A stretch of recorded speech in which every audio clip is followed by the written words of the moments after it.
ಎಲ್ಲರಿಗೂ ನಮಸ್ಕಾರ.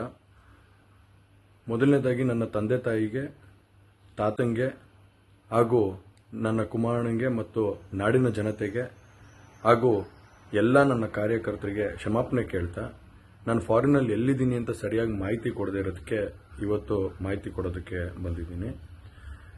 ಏನು 26ನೇ ತಾರೀಕು ಚುನಾವಣೆ ನಡೀತು. 26ನೇ ತಾರೀಕು ಚುನಾವಣೆ ನಡೆದಂಥ ಸಂದರ್ಭದಲ್ಲಿ ಅವತ್ತು ನನ್ನ ಮೇಲೆ ಯಾವುದೇ ರೀತಿ ಒಂದು ಪ್ರಕರಣ ಆಗಲಿ, ಯಾವುದೇ ಒಂದು ಕೇಸ್ ಆಗಲಿ ಏನೂ ಇರಲಿಲ್ಲ. SITನೂ ಕೂಡ ರಚನೆ ಆಗಿರಲಿಲ್ಲ. ಈ 26ನೇ ತಾರೀಕು ನಾನು ಫಾರಿನ್ಗೆ ಹೋಗೋದು ಕೂಡ ಇದು ಮುಂಚೆನೇ ಪ್ರೀ ಪ್ಲಾನ್ ಆಗಿತ್ತು.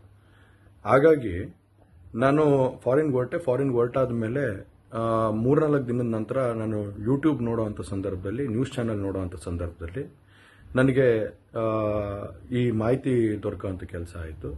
ಮಾಹಿತಿ ದೊರಕಿದ ಮೇಲೆ ನಂತರ SITನೂ ಕೂಡ ಏನು ಒಂದು ನೋಟಿಸ್ ಕೊಡುವಂಥ ಕೆಲಸ ಮಾಡಿ